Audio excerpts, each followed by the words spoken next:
For Telesur, I'm Cody Weddle in Caracas. We begin in Brazil, where polls show incumbent Brazilian President Dilma Rousseff is headed for victory on Sunday as she leads in all of the country's 5 regions.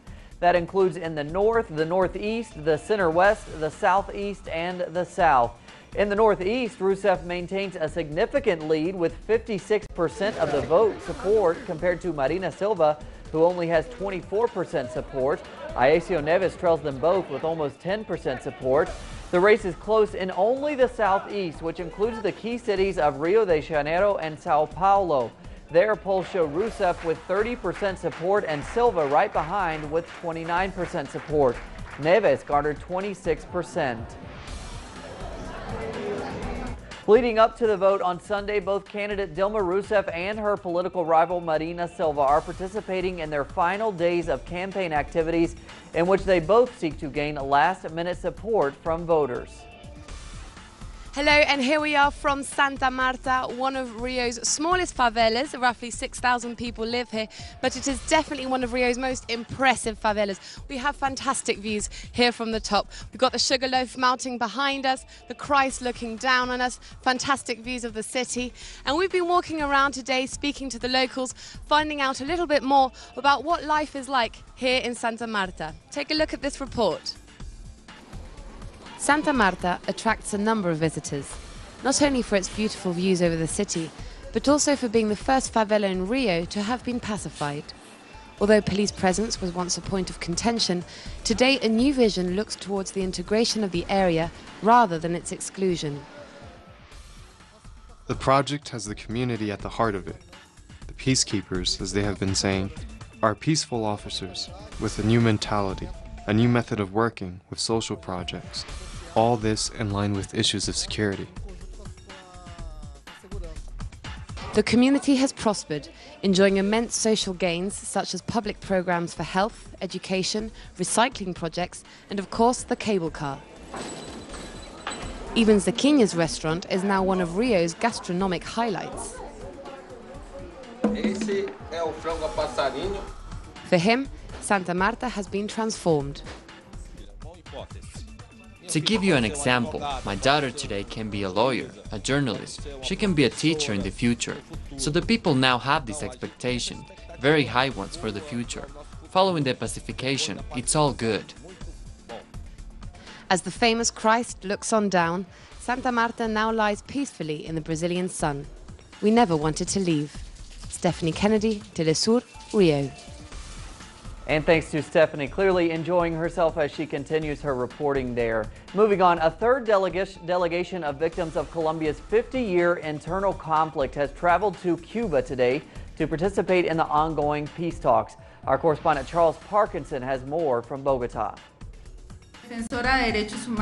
In a press conference in Bogota, the names were announced of the third victims delegation taking part in peace negotiations between the Colombian government and Revolutionary Armed Forces of Colombia. The announcement of the third group comes after a flurry of threats and intimidation against both participants in the first 2 delegations and public figures in support of the talks. The threats also drew words of caution from the UN's coordinator in Colombia, Fabrizio Hochschild, over what yet may come.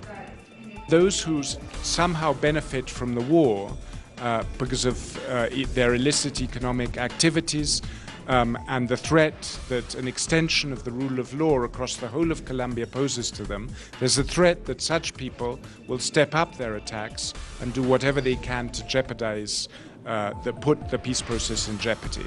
It will now fall to the Colombian government to guarantee the security of those past and current participants in the negotiations. On top of these recent threats, the inclusion within this third group of Aida Abella, the leader of the Patriotic Union Party that was subject to a political genocide at the hands of paramilitaries during the 1980s and 1990s, serves as a striking reminder of the need to effectively deal with these illegal armed groups in order to establish a lasting peace. Charles Parkinson, Telesur in Bogota, Colombia. And thanks to Charles, the small city of Iguala in southern Mexico remains shaken after a group of 160 police officers opened fire on 3 buses transporting students, killing 6 and injuring others. Authorities seized guns from about 300 agents. Out of the group of over 150, 22 officers have been held for questioning. Our correspondent Clayton Kahn is following this developing story in Mexico. 43 people remain missing 5 days after municipal police from the town of Iguala opened fire on 3 buses of students from the Normal Ayotzinapa Teacher Training College, which left at least 6 people dead. Attorney General Iñaki Cabrera of the Mexican state of Guerrero, where the events occurred, announced that there is credible evidence that security forces are involved in the disappearances, and that charges of forced disappearance may be applied. Cabrera also said that the police used excessive force and, quote, had no justification to open fire. Up until this point, only 22 police of the 165 municipal police have been detained for their involvement. Meanwhile, students and family members have held marches and vigils since the events occurred, and teachers throughout the state are threatening a statewide strike, demanding more answers from the authorities. Thanks to Clayton. Venezuelan President Nicolas Maduro says his government will support workers currently occupying production facilities formerly belonging to the U.S. company Clorox. It comes after the company decided to shut down its operations in Venezuela.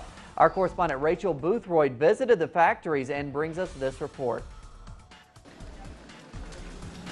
Operational restrictions was the reason given by US cleaning products business Clorox for closing its factory doors in Miranda State in Venezuela, a motive since emphatically refuted by the company's workers who have been occupying the factory since Monday. A general voicemail message left on employees' answer phones Sunday evening was the only direct communication that they received. This sign reading, "The factory will remain closed as of today," and a few flyers were what awaited those who turned up to work on Monday morning. Employees say that the plan is now to run the factory under workers' control, an initiative supported by the Venezuelan government, which charges Clorox with having abandoned its legal and constitutional responsibilities. Whilst much of the machinery in the plant still remains, employees stated that the company management mysteriously removed all computers and paperwork 2 weeks before the shock announcement. Vice President Jorge Arias met with employees last Friday to discuss a plan to reactivate the factory, which workers say has always been profitable. Just 6 weeks ago, Clorox was given $1.5 million by the government in order to maintain production. Now employees want to know what has happened to the government funds that were meant to keep them in work. The posters outside of the factory demand justice, and now employees say that justice has been done. Instead of leaving hundreds of workers from the local community unemployed, the factory will continue to produce for the people of Venezuela, but now under workers' control. My name's Rachel Boothroyd, reporting from Miranda in Venezuela for Telesur. And thanks to Rachel, Argentine President Cristina Fernandez has accused the United States government of plotting to overthrow her and of possibly having plans to assassinate her. Fernandez claims came after U.S. District Judge Thomas Griese's recent declaration of the Latin American country being in contempt of U.S. court. She said that Griese's statement is part of Washington's attempt to undermine her government. If something happens to me, and I say this very seriously, if something happens to me, please do not look to the east. Look up north. Newly released documents have revealed that former U.S. Secretary of State Henry Kissinger had plans to launch a devastating attack on Cuba. The documents are from the National Security Archives. Kissinger made his decision after Jimmy Carter won the 1976 U.S. presidential elections. His plans to destroy Cuba was in reaction to Havana's decision to send troops to Angola. Fidel Castro had decided to help the newly independent country, and these interfered with Kissinger's interventionist plans in Africa. The ceasefire in Ukraine has been violated again, apparently by the U.S.-backed government forces of Kiev. At least 11 people were killed in the shelling of a school in Donetsk. It marks the latest wave of violence since the truce agreement was reached September 5th in Minsk. According to reports, 70 children were inside the building when the strikes began. Eastern Ukrainian rebels have blamed the attacks on government forces. Local city authorities have denied those allegations.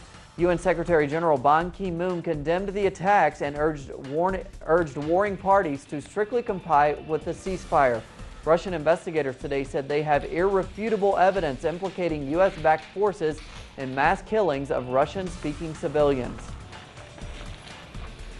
Today, Catalonian lawmakers have voted to set up an election commission for the referendum of independence from Spain. 86 legislators supported the proposal, which means Catalonians are still set on celebrating the vote for independence.